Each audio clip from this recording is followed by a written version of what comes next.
If you played Titanfall 2 in 2023, you don't. Titanfall 2 received great reviews at launch, was accompanied by one of the best single-player shooter campaigns in recent memory, had interesting mechanics to distinguish itself from other multiplayer shooters, and had a very loyal fan base. But if you try and play it now, you'll run into a long matchmaking process, defunct or constantly disconnecting parties, and if you do manage to get into a lobby, you're now attached to that group of people for life. Even if you try and leave, they're the only ones the game brings you back to. In fairness, Titanfall 2 is nearly 7 years old. It's not exactly new, but its servers are still up, and plenty of old shooters maintain a player base for a decade or even more, especially if they're the most recent entry in their respective franchises. And if you've been paying attention to Titanfall 2, you know that despite its stellar gameplay loop and the boost it received from Apex Legends, a Titanfall spin-off that became much more popular than the original series but also drove people to check that series out, Titanfall has been flatlining for years, never capturing the audience many believed it deserved, and then suffering from DDoS attacks and trash fire servers as EA and Respawn abandoned the title and moved on to more lucrative projects. In fact, both Titanfall 1 and 2 were cut off at the knees to an extent, never allowed to fully flourish due to mismanagement or production issues, and even though sequels or roundabout continuations have been pitched and even openly teased by the people behind it, most of these projects have been publicly cancelled and the studio is insisting that no follow-ups are currently in the works. Titanfall 3 or some other continuation does have a chance of releasing one day. It's a series that fans love and Respawn clearly loves as well, but the series today is about as downtrodden as it's ever been, so what exactly happened?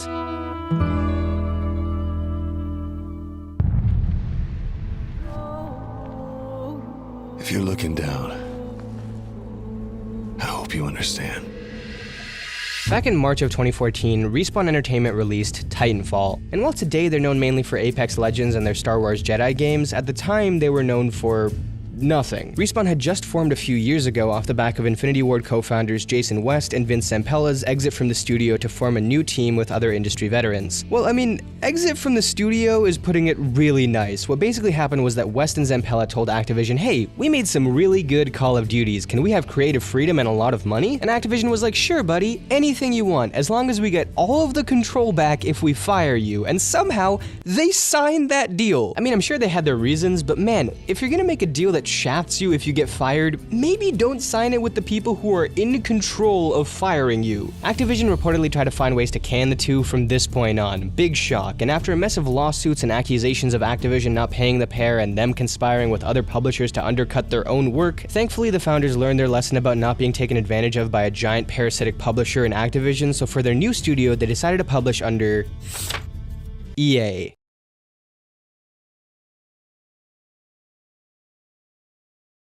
Why? Titanfall was the first game born from their new studio, a multiplayer FPS featuring giant mechs that you could hop in and out of in what could be described as Halo meets Armored Core. Halo was actually one of the games this series was meant to compete with, according to EA Games label president at the time, Frank Gibeau, something that was also said of another game that released a few years later, Quantum Break, which wasn't anything like Halo, but it was apparently meant to join it as one of Xbox's premier first-party franchises. Also like Quantum Break, the original Titanfall was an Xbox exclusive and lived in that era of Xbox exclusives that was really a who's who of who's not, as opposed to now where Xbox exclusives are in the era of not at all. And also like Quantum Break, Titanfall was nowhere near the stratosphere of competing with Halo. The only thing these games were competing with was each other to see who could sell the least amount of copies. These early Xbox One exclusive games weren't bad, I'd argue that some of them were great even, but they just weren't capturing people like they were supposed to, and Titanfall was no exception. Titanfall 1 was pitched as a multiplayer shooter that had a cinematic edge, and it did this by adding cinematics and set pieces to multiplayer matches, but because of the manpower it would take for a new, partially independent studio to craft a single-player campaign, they dropped that from the action plan. This became an online-only multiplayer experience, and that bugged a lot of people. This is really when content-dry shooters for full price were starting to rear their ugly heads. A few years later, Black Ops 4 would also launch without a campaign, and people lost their minds, which always confused me, because like, for so long people were ragging on COD campaigns and joking about how pointless they were, and I felt like I was the only person in the world who actually played them, and then the second they removed them, everyone came out of the woodwork and was like, yo, what the hell? Where'd you put my COD campaign, you bastard? I'll kill you. I'll kill Call of Duty. Nowadays, I feel like it's pretty understood that if you want to go multiplayer only, you're better off going free to play. That's the way Halo did it, that's the way Warzone and Apex and Fortnite did it, and that's not the way that Battlefield 2042 did it. Apparently, they didn't get the memo. They were like 5 years late on this one, but in fairness, Battlefield 2042 is institutionally 5 years late. Regardless of how fluid Titanfall's combat was, how interesting its mix of futuristic shooter and giant mech fighter was, and how polished its multiplayer multiplayer was Titanfall 1 just didn't have enough meat on its bones to break into such an established genre, especially at a full price tag. It wasn't just a lack of single player though, the game had issues running on PC, load times weren't great, there were only 5 playlists, and there wasn't even the ability to make custom matches at launch. Another common complaint was that the game only had 15 maps, which some people said was a stupid complaint because 15 maps is pretty decent, but other people argued that's not enough if it's the main source of variety in a multiplayer game. It had some impressive cloud-based tech that let it run at 60 frames on consoles, but that could sometimes cause server issues, and the game was limited to 6v6 modes even though it looked ripe for slightly larger scale matches. Thankfully, Xbox would fix those kind of issues with their later exclusives, like how they have that one game that's always online and runs at 30 frames per second. That makes sense after a decade of technological improvements. And to top off the issues with Titanfall 1, people were able to exploit and hack elements of it to crash people's games and end matches early, which completely nuked Titanfall's player base and caused Respawn to quickly regroup, handle the situation, and then make sure their sequel didn't undergo the same fate.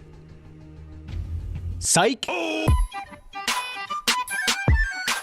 One thing Titanfall 2 did fix from its predecessor was adding a single-player experience. The sequel, which came out nearly 3 years later, had a short but sweet campaign that justified most of the price on its own. You ask anybody who's played it, and most will agree this is a top-tier FPS campaign, one that's only maybe 6 or 7 hours long, but is filled with big set pieces, a fun little character dynamic, a lot of heart, and unique level design for a shooter, including an awesome time travel mechanic that they just kind of threw in there for funsies. Multiplayer was largely overhauled too, to the chagrin of some, but the enjoyment of others. It was a bit slower and more methodical, you could say reined in a bit, which is something that people speculated was done to minimize it competing with EA's more established first-person shooter franchise, Battlefield. Battlefield is known for being a bit more frantic than something like Call of Duty, so the thought was that EA wanted a slightly less chaotic second option to corner COD's market and not step on Battlefield, so it decided to do that with a giant mech shooter. That makes sense. Despite good scores, the changes were still met with a healthy dose of criticism, with a lot of people saying that Respawn was changing the game to appeal to people who never liked the first one, instead of improving it for people who were already fans. Regardless of what drama came out of it and how many people stuck to the original after this game released though, eventually once the dust settled, it became clear that Titanfall 2 had its own very loyal fan base who really enjoyed what the sequel was doing. The problem with that fan base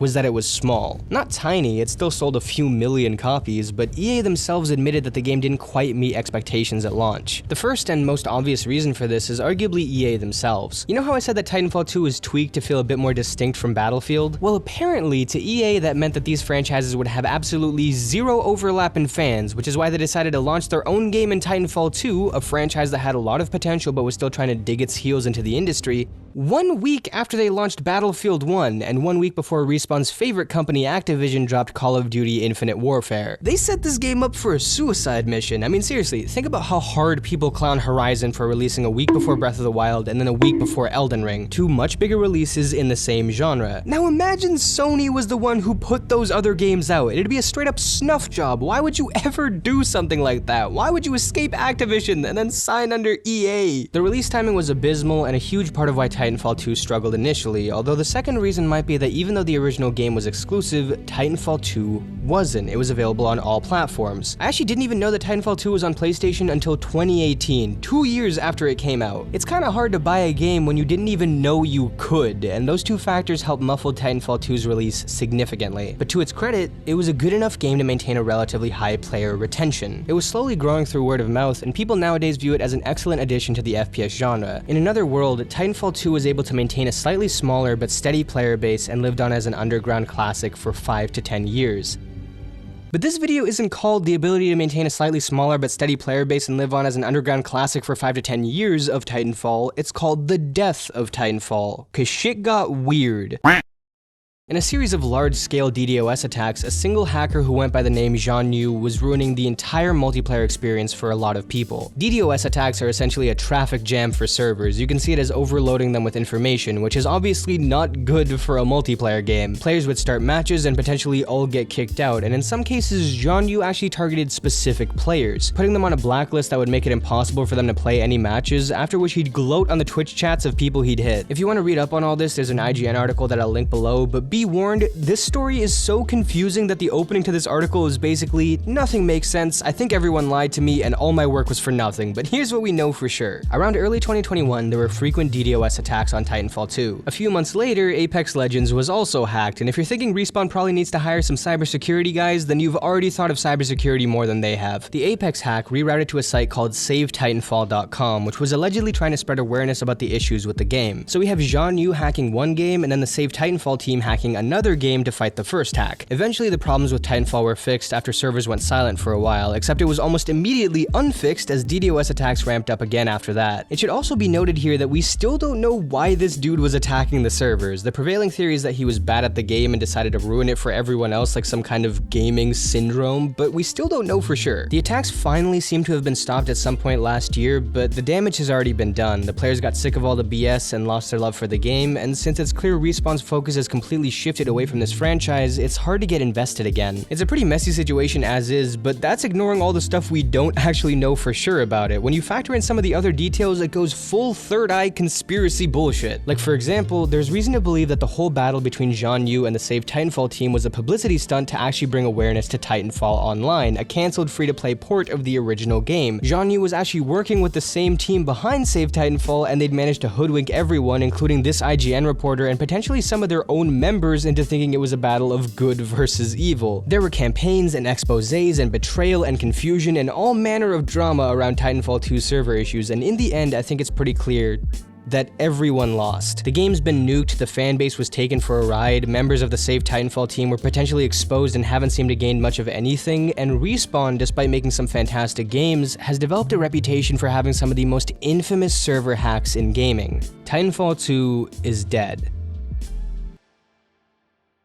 Earlier this year, a game called Titanfall Legends was cancelled, and it came out later that this wasn't actually a full Titanfall sequel, instead it was a campaign mode for Apex Legends. Apex is a spin-off of Titanfall, so naturally marrying the two had some promise, but for whatever reason the campaign got canned by EA. Respawn has said that they'd want to return to Titanfall if it was the right situation, but that's what every studio says about everything. They love the games and universes that they build, they want to pursue them more, but if they perform poorly or their publishers don't approve the pitches, then there's not much more you can do. As of this video, Respawn has reiterated multiple times that Titanfall 3 or any other major Titanfall content is not in the works, and I wouldn't be surprised if we'd seen the last of the series and the team shifted to different ways to expand what is now the Apex universe. Titanfall as a franchise was born as a way for former devs from Infinity Ward to create something that they had a bit more control over, something that was cinematic and mobile and fresh and could become a beloved shooter franchise in its own right. In a lot of ways, I think it did that. It accomplished most of the goals it set out for. The problem with Titanfall 1 or 2 was never the gameplay or the idea or the quality of what was actually there in front of our eyes. The problem with Titanfall largely comes down to the management side. No single player, exclusivity changes, minimal content at first, bad release windows, easily exploitable infrastructure, and a general sense of abandonment. How much of this was in the team's control and how much was a product of circumstance, budget, or higher-ups at EA, we don't quite know. I'd argue that as great a studio as Respawn is, they've dropped the ball enough times on the technical front, even on their single-player games, to be completely blameless for these mistakes. But what I think most people agree on is that both Titanfall 1 and 2 are much better games than they ever got the chance to be. Whatever's next for Respawn, they should download a VPN or something, I don't know.